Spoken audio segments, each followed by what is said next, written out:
Now both these diagrams of NCERT are important, especially this one, and please pay attention. This diagram, that is the figure 22.14b, is not it's not the seed, it is the LS of the embryo of grass. It may come in the board exam in the form of monocot embryo, or if it comes in the form of grass, you are supposed to draw this diagram.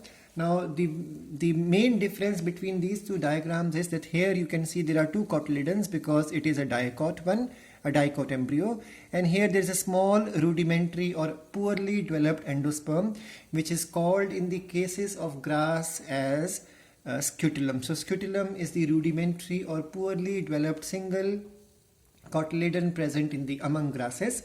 So this is the first difference, that there are two cotyledons here. These are well developed. There is only one cotyledon here that is poorly developed. And then we can easily see one more difference, that there is something called as coleorrhiza and coleoptile, which are present only in the embryos of monocot or grasses.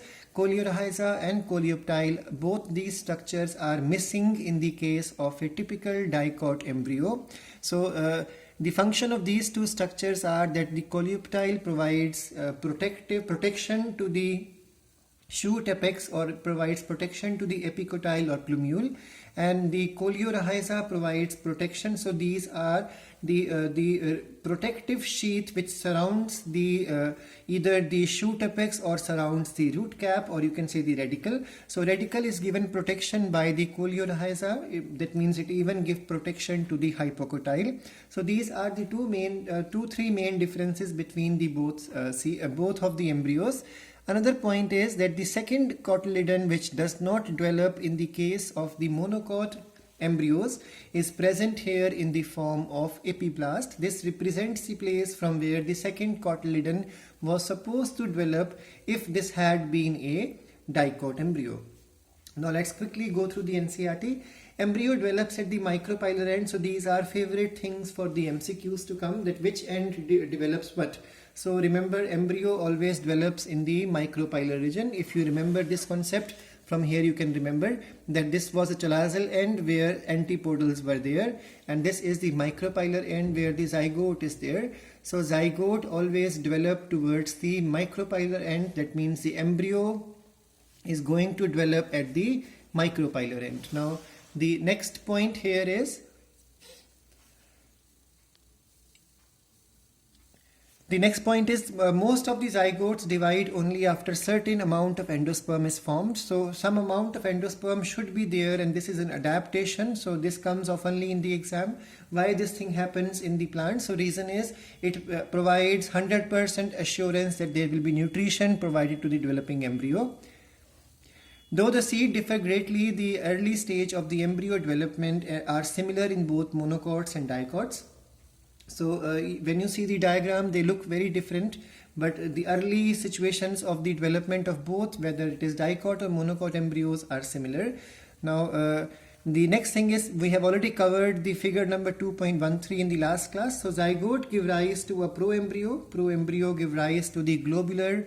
So these sequence are supposed to be remembered. First the zygote develops into proembryo into globular, and then heart shape, and then the mature embryo. Now during this embryo formation process, two things are possible. We all know that the nutrition for the embryo formation is provided by the endosperm. Endosperm surrounds the embryo, developing embryo. So it may happen that the endosperm is completely consumed in the process of the embryo formation, or it is possible that it may persist in the mature seed. So if it is completely consumed, then the mature seed will have no endosperm there.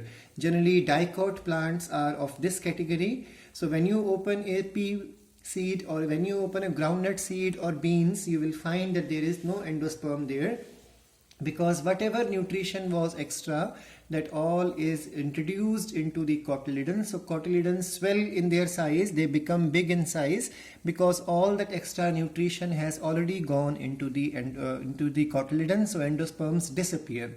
But when we look at the generally the monocot plants, you will find, for example, coconut, that the endosperm will persist even in the mature seed, and the reason is the nutrition will stay in the endosperm itself. It does not go into the cotyledon, so cotyledon remains thin and poorly developed.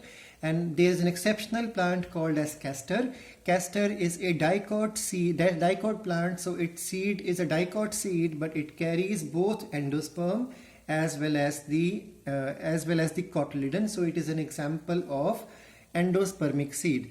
So remember that this nutrition present in the mature seed also is used by the seed or the embryo during germination. Now the next point, a typical dicot embryo consists of an embryonal axis. So this can be called as embryonal axis, and there are two cotyledons attached to it.